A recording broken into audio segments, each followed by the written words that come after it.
السلام عليكم ورحمة الله وبركاته. الحمد لله رب العالمين، والصلاة والسلام على أشرف الأنبياء والمرسلين وعلى آله وأصحابه أجمعين. أما بعد، فأعوذ بالله من الشيطان الرجيم. بسم الله الرحمن الرحيم. فلا تضربوا لله الأمثال، إن الله يعلم وأنتم لا تعلمون.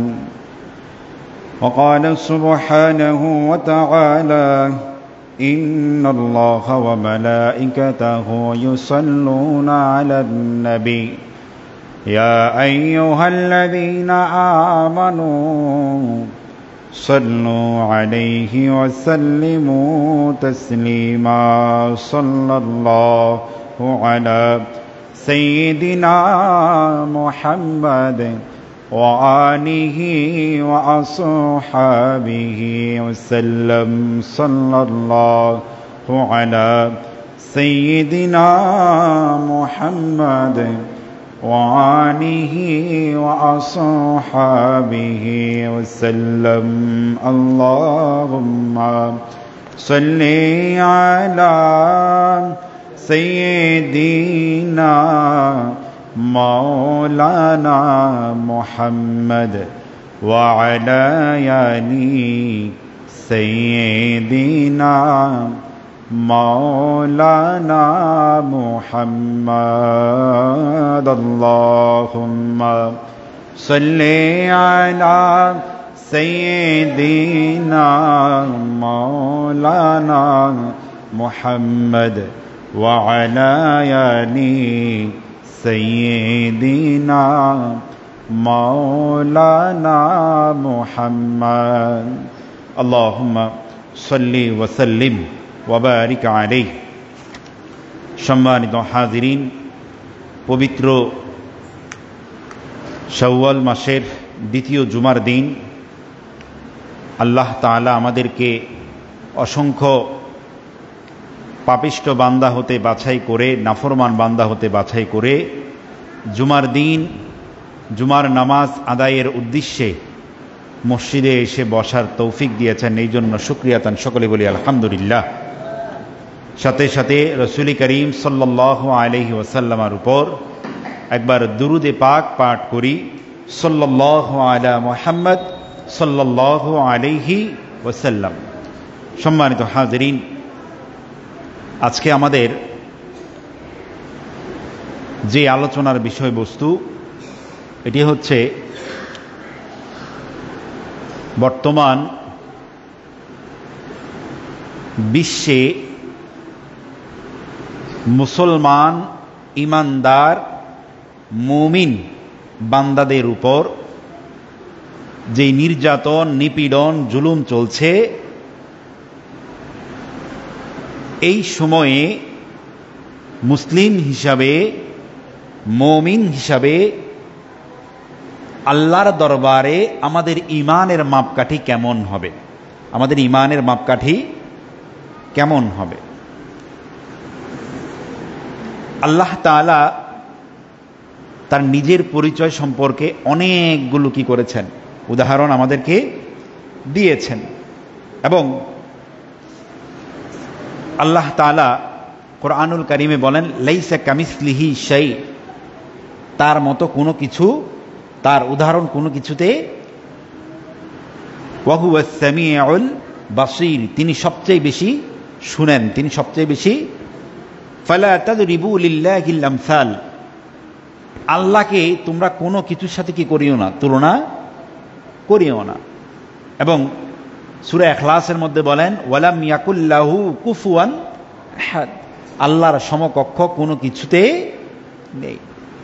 তাহলে আমরা যে আল্লাহর গোলাম, আমরা যে আল্লাহর বান্দা, ওই আল্লাহর সমকক্ষ দুনিয়াতে আসমান জমিনে কোনো কিছু নেই। ওই আল্লাহর সমকক্ষ কোনো কিছু নেই, ওই আল্লাহর তুলনা কোনো কিছু নেই। ওই আল্লাহর সাথে আসমান জমিনের কোনো বস্তুর তুলনা নেই।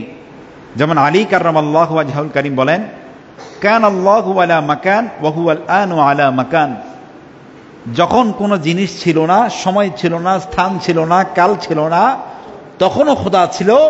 আর যখন এখন কি আছে, স্থান আছে, কাল আছে, তখনও কি আছে, খোদা আছে।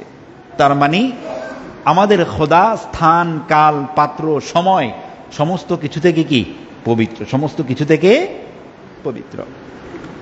এখন ঈমানের মাপকাঠি নির্ধারণ করার জন্য বা ঈমানকে শানিত করার জন্য আমাদেরকে কিছু কি নিতে হবে, পদক্ষেপ নিতে হবে। তার মধ্যে বান্দা হিসাবে প্রথম পদক্ষেপ হচ্ছে আমার অন্তরকে দুনিয়া বিমুখ করা। আমার অন্তরকে দুনিয়া বিমুখ করা।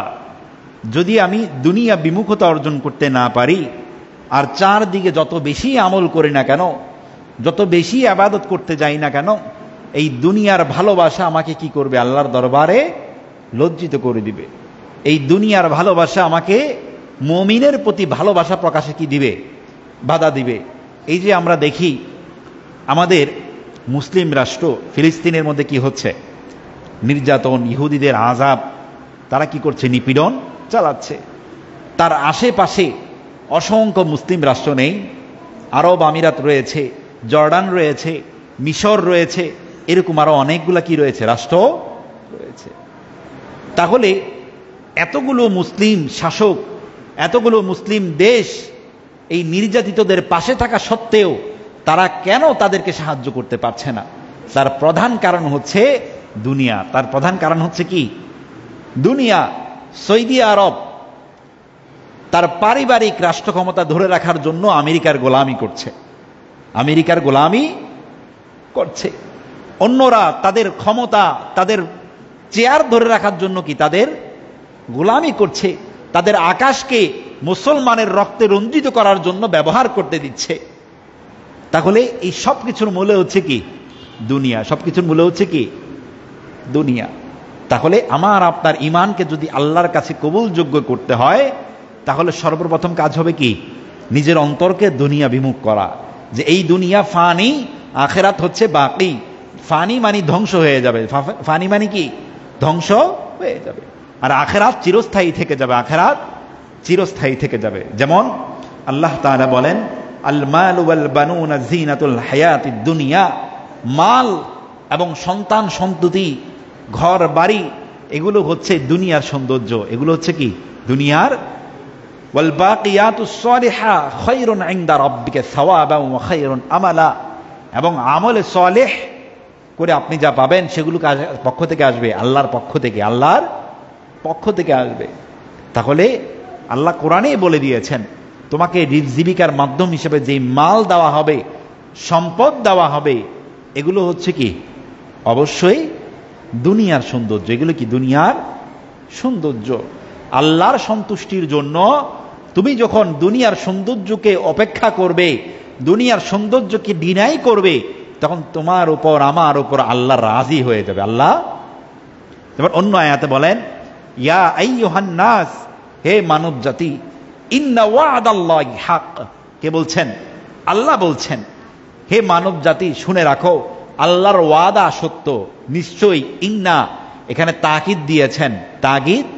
ইন্না শব্দ ব্যবহার করা হয় কোন বাক্যের মধ্যে যখন আল্লাহ জোর দেয়। আল্লাহ ইন্না, নিশ্চয়ই, নিশ্চয়ই, ওয়াদাল্লাহি হক, আল্লাহর ওয়াদা সত্য। ফালা তাগুররান্নাকুমুল হায়াতুদ দুনিয়া, তোমরা দুনিয়ার ধোকায় পড়ে যেও না। দুনিয়া তোমাদেরকে যেই চাকচিক্য দেখায়, এটির মায়ায় তোমরা পড়ে যেও না। ওয়ালা ইয়াগুররান্নাকুম বিল্লাহিল গরুর, শয়তান যাতে এই দুনিয়া দিয়ে তোমাদেরকে প্রতারিত করতে না পারে, দুনিয়া দিয়ে তোমাদেরকে প্রতারিত করতে না পারে। তাহলে আল্লাহ তাআলা আমাদেরকে বানিয়েছেন এই দুনিয়ায় পাঠিয়েছেন, তিনি আমাদেরকে দুনিয়াও দিয়েছেন, দুনিয়ার সম্পদও দিয়েছেন, আবার দুনিয়াতে সন্তানও দিয়েছেন, দুনিয়ার চাকচিক্য দেখার মতো চোখও দিয়েছেন, আবার এটাও বলে দিয়েছেন তোমাকে আমি যা দেখিয়েছি, যা দিয়েছি, এগুলো হচ্ছে কি সাময়িক জিনিস, এগুলো হচ্ছে ধ্বংস হয়ে যাওয়া জিনিস, এগুলো তোমাকে আখেরাত থেকে বিচ্যুত করে দিবে। অতএব এগুলো আর প্রেমে তুমি মত্ত হয়ে আখেরাত ভুলে যেও না, আমি খোদাকে ভুলে যেও না, আমি খোদার প্রতি তোমার যে হক ছিল এগুলাকেও ভুলে যেও না। যেমন রাসূল করিম সাল্লাল্লাহু আলাইহি ওয়াসাল্লামের হাদিসে মুবারাকা তিনি বলছেন, ইয়াতবাউল মাইয়িতা সালাস, একজন মৃত ব্যক্তিকে যিনি মরে যায় তিনটা জিনিস অনুসরণ করে। কয়টা জিনিস? তিনটা জিনিস। ফায়ারজিউ ইসনান, তার মধ্যে ফায়ারজিউ ফিরে আসে, ইসনানি দুইটি ফিরে আসে, দুইটি ফিরে আসে। ওয়ায়াবকা মাআহু, এবং ওয়াহিদ, এবং একটি তার সাথে কি করে চলে যায়, একটি তার সাথে চলে যায়। ইয়াতবাউহু আহলুহু ওয়া মালুহু ওয়া আমালুহু, মৃত ব্যক্তিকে কি কি স্মরণ করে? আহলুহু, তার পরিবার, তার সেই যে পরিবার সে গঠন করেছে সেই পরিবার তাকে মৃত হওয়ার পর কি করে? অনুসরণ করে। ওয়া মালুহু, এবং তার যে ধন সম্পদ, সে হারাম হোক হালাল হোক, কষ্ট করে হোক, আল্লাহর হক আদায় করে হোক না আদায় করে হোক, সে যে সম্পদ আদায় করেছে সেটিও তাকে কি করে? অনুসরণ করে। ওয়া আমালু, এবং সে যে আমল করেছে, যে কর্ম সম্পাদন করেছে, এই কর্ম তাকে কি করে? অনুসরণ করে। এরপর বলছে ফায়ারজিউ আহলুহু ওয়া মালু, অতঃপর তাকে যখন কবরস্থ করা হয়, তাকে যখন কবরে রেখে মাটি চাপা দেওয়া হয়, তখন দুইটি জিনিস আবার ফিরে চলে আসে। কি কি? আহলুহু ওয়া মালুহু, তার পরিবার তাকে রেখে চলে আসে, তার সম্পদ তাকে রেখে চলে আসে। এই দুইটির কোনোটি তার সাথে কবরে যায় না, কোনোটি কবরে যায় না। এবং ওয়ায়াবকা আমালুহু, শুধুমাত্র তার সাথে থেকে যায় তার আমল, তার সাথে থেকে যায় কি? তার আমল। অতএব এই যে দুনিয়ার জন্য আমি কি না করছি বলেন, কি না করছি বলেন। নফসের তাবেদারি করতে করতে করতে করতে, গীবত করতে করতে করতে করতে আমার এটা কি হয়ে গেছে? একটা দৈনন্দিন অভ্যাস হয়ে গিয়েছে। আপনি দেখবেন, আপনি যদি নিয়ত করেন যে আজকে সারাদিন আমি কারো নিয়ত গীবত করব না, গীবত আপনার নফসের কাছে আপনি এত বেশি যুদ্ধ করা লাগবে, দেখা যাবে যে আপনি পারবেন না, প্রথম দিন পারবেন না। যে একজন আমার সম্পর্কে এটা বলেছে, আমি তার সম্পর্কে আজকে সারাদিন কোনো আলোচনা করব না। যদি আপনি গীবতে অভ্যস্ত হয়ে যান, তাহলে প্রথম দিন আপনার নিয়ত আপনি রাখতে পারবেন না। কারণ আমি নফসের অনুসরণ করতে করতে আমি নফসকেই শয়তান বানিয়ে ফেলেছি, নফসকেই আসক্ত হয়ে গিয়েছি। মাদক আসক্তরা যেরকম, মাদক না নিলে তাদের কি হয়? পাগল প্রায় লাগে। গুনাহ করতে করতে আমাদের নফসও এরকম হয়ে গিয়েছে, গুনাহ যদি না করি আমাদের কলব, আমাদের অন্তর কি হয়ে যায়? পাগল প্রায় হয়ে যায়, অস্থির হয়ে যায়। আমাকে শুধু তাড়না দিতে থাকে, তুমি গুনাহ কেন করছো না, তুমি গীবত কেন করছো না, তুমি মিথ্যা কেন বলছো না, তুমি হারাম কেন খাচ্ছ না। অস্থির সে অটোমেটিকই হয়ে যায়। অতএব আমাদেরকে এই কয়েকটা জিনিস মাথায় রাখতে হবে। প্রথমত হচ্ছে কি, দুনিয়া আমাদেরকে বাদ দিতে হবে, দুনিয়ার প্রতি চাহিদা আমাদের কমাতে হবে। দ্বিতীয় হচ্ছে, এই জিনিসটা আমরা খেয়াল করব, আল্লাহ তাআলা উম্মতে মুসলিমাকে যত ধরনের কষ্ট দেন, নেয়ামত দেন, সমস্ত কিছুই কি আল্লাহর পক্ষ থেকে রহমত, আল্লাহর পক্ষ থেকে রহমত। বিশ্বে বর্তমান মুসলিমরা হচ্ছে কি? মজলুম জাতি। কি? মজলুম জাতি। খেয়াল করে শুনবো, আমি যে মজলুম, এই মজলুম হওয়ার মাধ্যমে আল্লাহর পক্ষ থেকে কি নিব? কিছু সুফল নিব, কিছু সুফল নিব। যেমন হাদিসে কুদসির মধ্যে আল্লাহ তাআলা বলেন, ইয়া ইবাদি, হে আমার বান্দারা, ইন্নী হারামতু যুলমা আলা নাফসি, আমি আমার নিজের উপরে জুলুম করা বন্ধ করে দিয়েছি, হারাম করে নিয়েছি। এবং ওয়াজআলতুহু বাইনাকুম মুহাররামা ফালা তাযলামু, এবং তোমাদেরও একে অপরের প্রতি জুলুম করা কি করেছি? হারাম করেছি। তাহলে অতঃপর একে অপরের প্রতি তোমরা কি করো না? জুলুম করো না। এটা কিসে বলেছে? হাদিসে কুদসির মধ্যে। এখন আমরা অনেক সময় মজলুম হয়ে অপরাধ আরো বেশি করি, মজলুম হয়ে অপরাধ আরো বেশি করি। যেমন আল্লাহ তাআলা যারা মজলুম তাদের সম্পর্কে অনেক কোরআনের আয়াত দিয়েছেন, অনেক কোরআনের আয়াত দিয়েছেন। যেমন আল্লাহ তাআলা বলেন, কুল ইয়া কওমি আমালু আলা মাকানাতিকুম ইন্নী আমিল ফাসাউফা তা'লামুন মান তাকুন লাহু আকিবাতুদ দার ইন্নাহু লা ইফলিহুল যালিমুন। অর্থাৎ রাসূল করিম সাল্লাল্লাহু আলাইহি ওয়াসাল্লাম তার উম্মতদেরকে বলার জন্য আল্লাহর পক্ষ থেকে আদেশ প্রাপ্ত হয়েছেন। যখন তারা ইহুদিদের দ্বারা, কাফের দ্বারা, মুশরিক দ্বারা বিভিন্ন ধরনের জুলুমের শিকার হচ্ছিল, জুলুমের শিকার হচ্ছিল, তখন রাসূল করিম সাল্লাল্লাহু আলাইহি সাল্লামকে আল্লাহ তাআলা বললেন, ওগো নবী, আপনি আপনার সম্প্রদায়, আপনি আপনার নবীকে বলে দিন, আপনি আপনার নবীকে বলে দিন, তোমরা তোমাদের যার যার স্থানে কি করো? কাজ করে যাও, কাজ করে যাও। এবং আল্লাহ নিজেও বলছে এবং রাসূলকে বলতে বলছেন যে আমিও কাজ করছি। তাহলে রাসূল নিজেও কি হয়েছে? নির্যাতনের শিকার হয়েছে, নির্যাতনের শিকার হয়েছে। কাফেরদের দ্বারা হয়েছেন, আপন চাচার দ্বারা হয়েছেন, তায়েফের ময়দানে হয়েছেন, আরো অনেক জায়গায় হয়েছেন। কিন্তু তিনি কি মানুষকে হেদায়াত দান করা থেকে বিরত ছিলেন? আল্লাহর দ্বীন মানুষের কাছে প্রচার করা থেকে বিরত ছিলেন? ছিলেন না।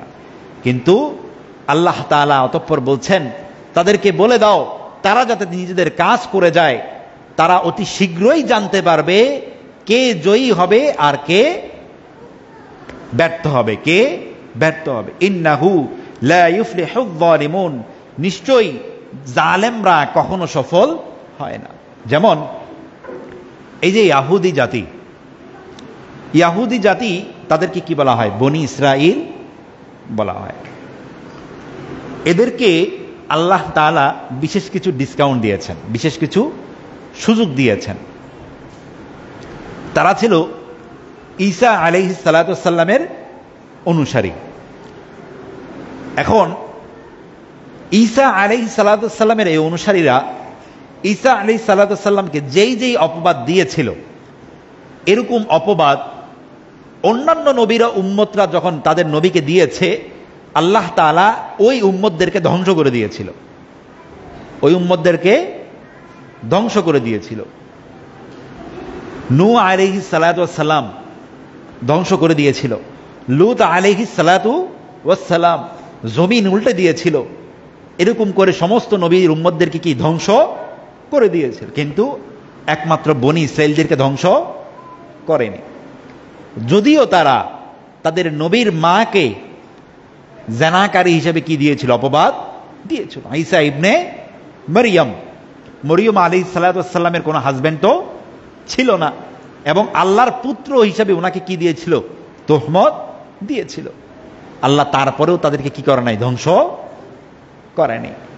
এবং রাসূল করিম সাল্লাল্লাহু আলাইহি ওয়াসাল্লাম দুনিয়াতে আসার পর তাদের উদ্দেশ্যে আবার আয়াত নাজিল করেছিলেন যে তারা যদি এখনো ঈমান আনে তাদেরকে আমি কি করে দিব? মাফ করে দিব। কিন্তু তারা যখন তখন ঈমান আনেনি, তখন তাদেরকে ধ্বংসের একটা আল্লাহ ছক এঁকে দিলেন রাসূলের মাধ্যমে। বললেন তাদেরকে ধ্বংস করা হবে কখন?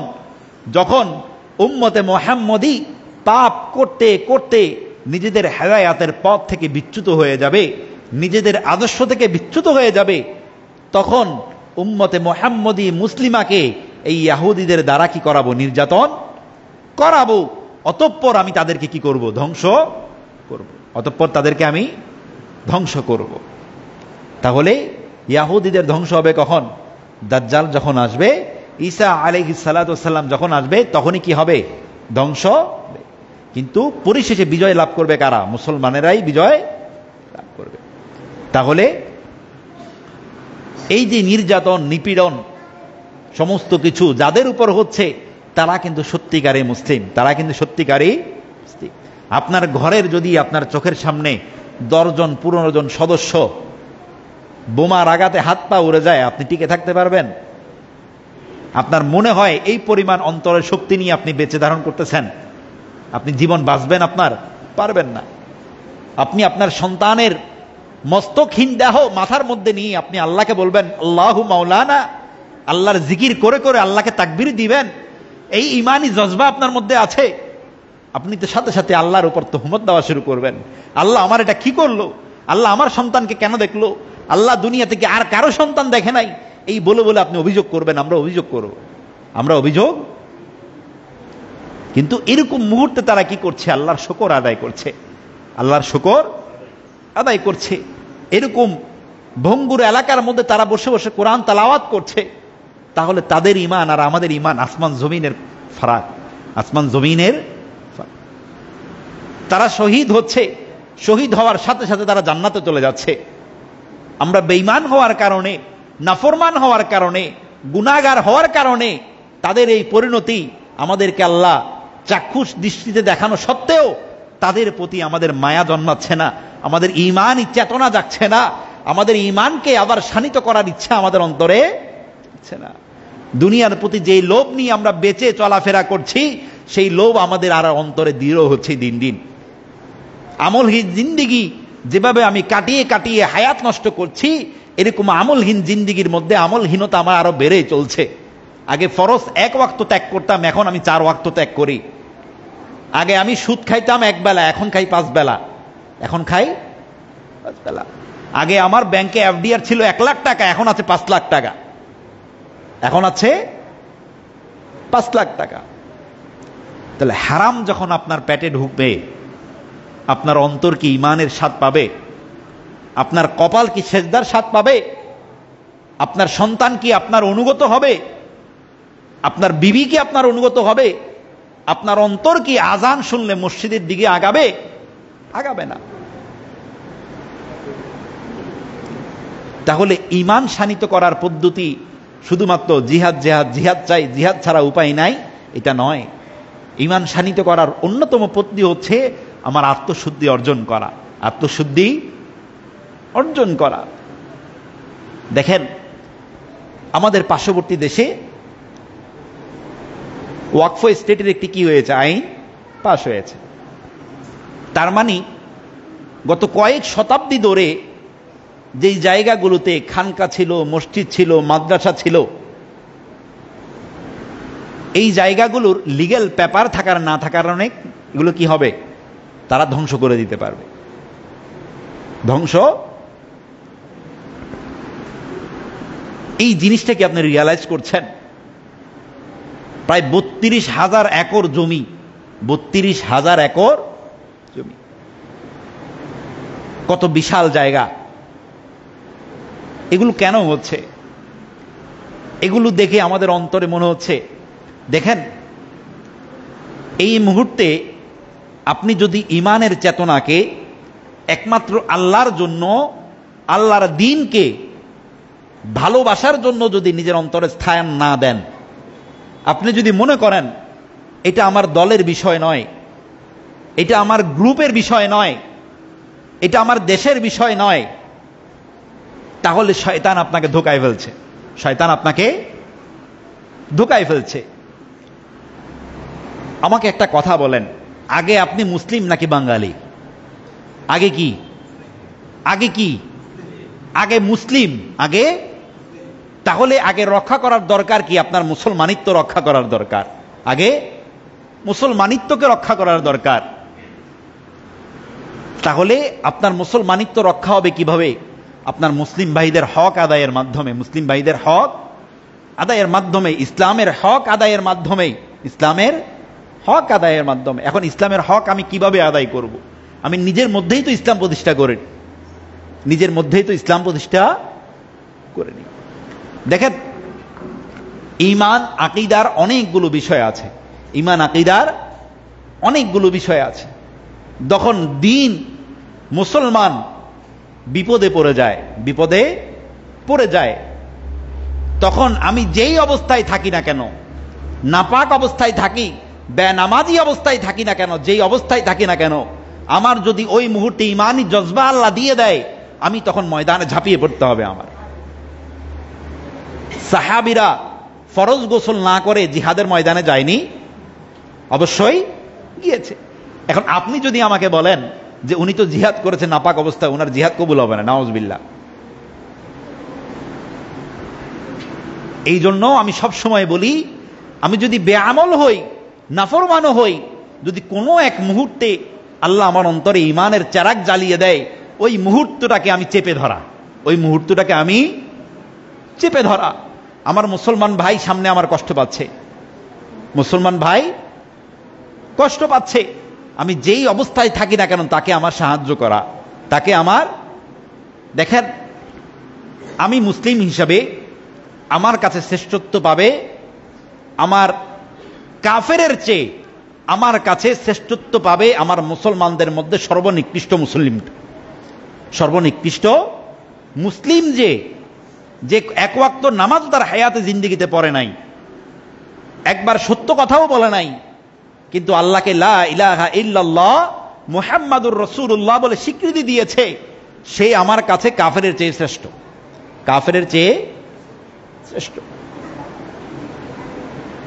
এখন আমাদের অবস্থা হয়ে গেছে এমন,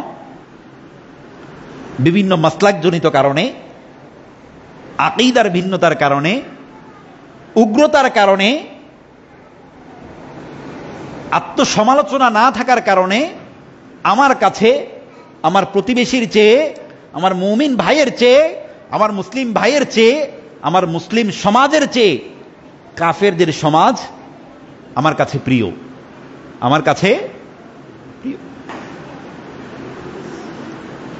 যার কারণে কোনো একটা বিষয়কে কেন্দ্র করে যখন আমরা বলি 100 মুসলিমকে একত্রিত করা, তখন আমরা পারি না।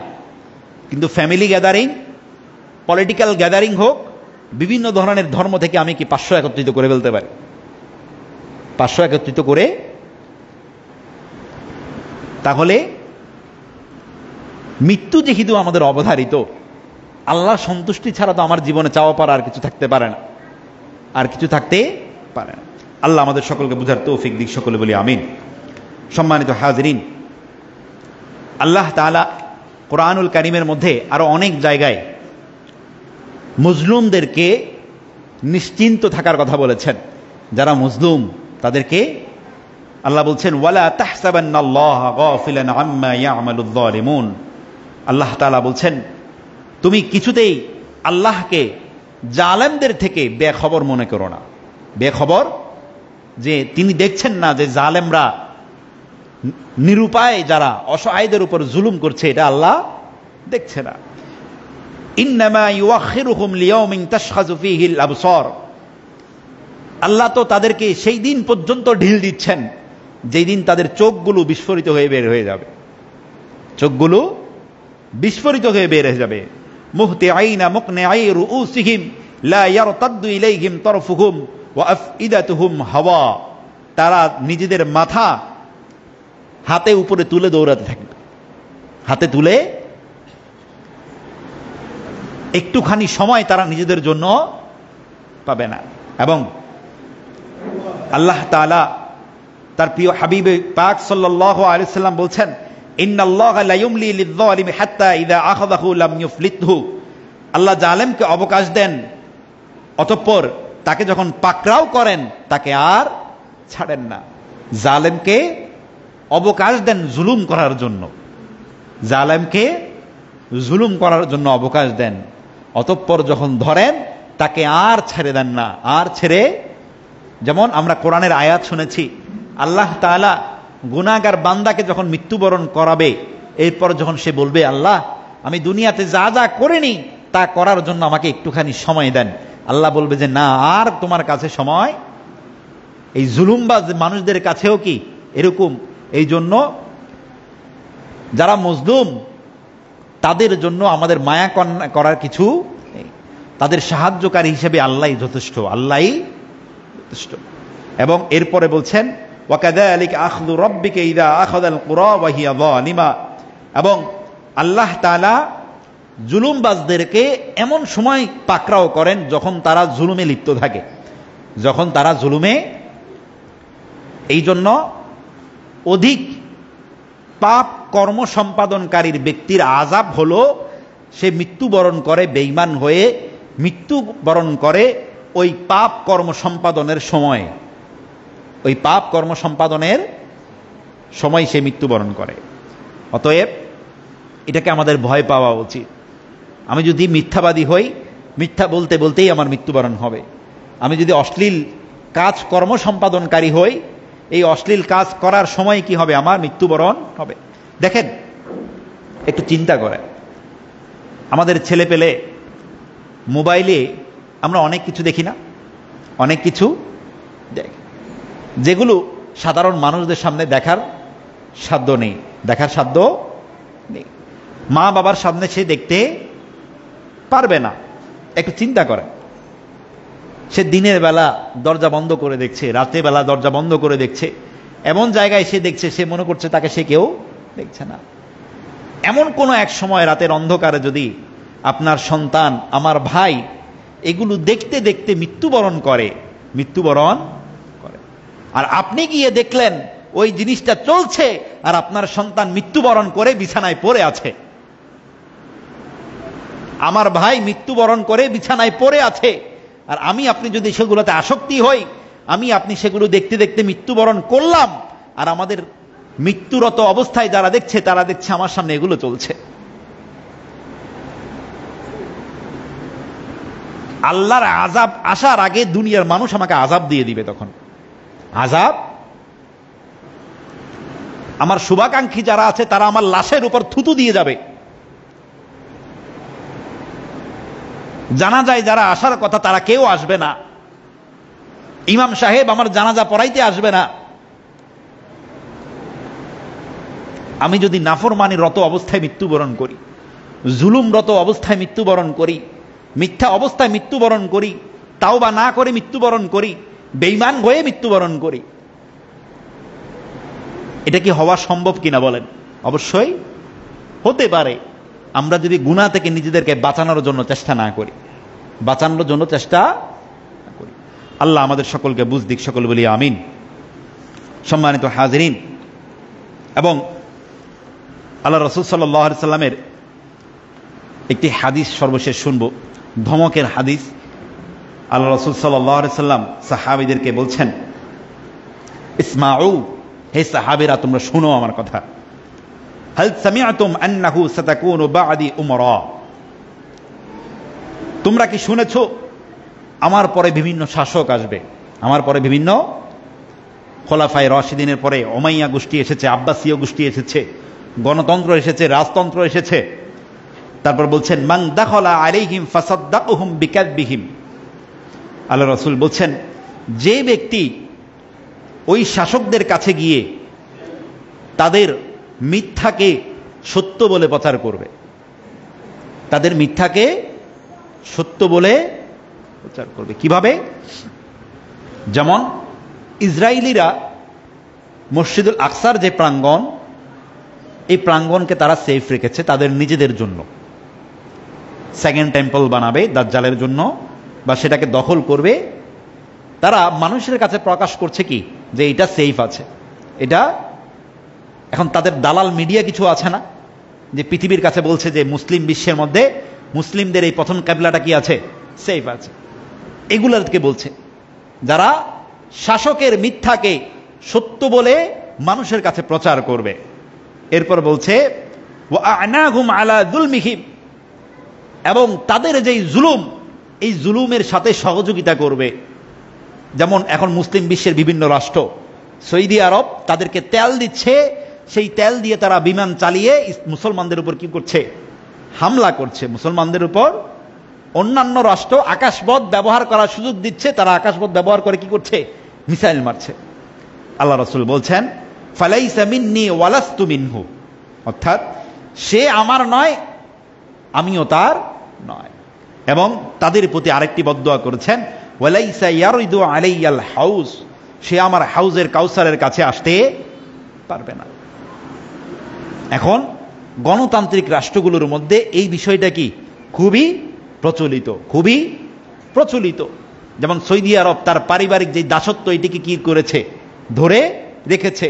নিজের নামে বাচ্চা সৌদ কি করেছে, সৌদি আরব নামকরণ করে ফেলেছে। ইসলামিক সমস্ত নিদর্শনগুলো সে ধ্বংস করে ফেলেছে। এবং আমলের মধ্যেও এখন কি করেছে, সে বিভিন্ন ধরনের খোঁচাখচি ঢুকাচ্ছে। এরপর আল্লাহ রাসূল সাল্লাল্লাহু আলাইহি ওয়াসাল্লাম বলছেন, ওয়ামান লাম ইয়াদখুল আলাইহিম, আর যেই ব্যক্তি ওই সকল শাসকের কাছে যাবে না, ওয়ালাম ইউসাদ্দিকুহুম বিকাযিবিহিম, এবং তাদের মিথ্যাগুলোকে সত্য বলে প্রচারও করবে না, ওয়ালাম ইয়াইনহুম আলা যুলমিহিম, এবং তাদের জুলুমের সহযোগিতাও করবে না, ফাহুয়া মিন্নি ওয়া আনা মিনহু, আমি তাদের, তারাও আমার, আমিও তার, সেও আমার। ওয়া সায়ারিদু আলাইয়াল হাউজ, এবং সে হাউজের কাউসারের পাশে আসতে পারবে, হাউজে কাউসারের পাশে। অতএব আপনি আপনার অবস্থান চিন্তা করে যদি বলেন, আমি যদি জুলুমবাজের পক্ষে না থাকি তাহলে হয়তো আমার অস্তিত্ব টিকবে না, আমি আমার ক্ষমতা ধরে রাখতে পারবো না, আমি আমার ফেস ভ্যালু ধরে রাখতে পারবো না, আমি আমার রেপুটেশন ধরে রাখতে পারবো না, তাহলে আল্লাহর কাছে আপনি কি খাবেন? আল্লাহর রসুলের কাছেই ধরা খাবেন, আল্লাহর রসুলের কাছে। এখন আপনি আমাকে বলেন, এখানে কেউ কি আছেন যে আখেরাতের তুলনায় আপনি দুনিয়াকে প্রাধান্য দিবেন? আমরা কেউ দিব না। যত যাই বলি, চোখ যখন বন্ধ করব, অসুস্থ যখন হই, তখন বুঝতে পারি সুস্থতার দাম কি। যখন মৃত্যুবরণ করবেন তখন বুঝবেন দেখি হায়াতে জিন্দেগির দাম কি ছিল, হায়াতে জিন্দেগির একটি ন্যানো সেকেন্ডের মূল্য কি ছিল। অতএব সকলের প্রতি অনুরোধ থাকব, এখন আমরা, আমাদের কাজ হচ্ছে আমাদের মসজিদগুলোকে আবাদ করা, মসজিদগুলোকে আবাদ করা।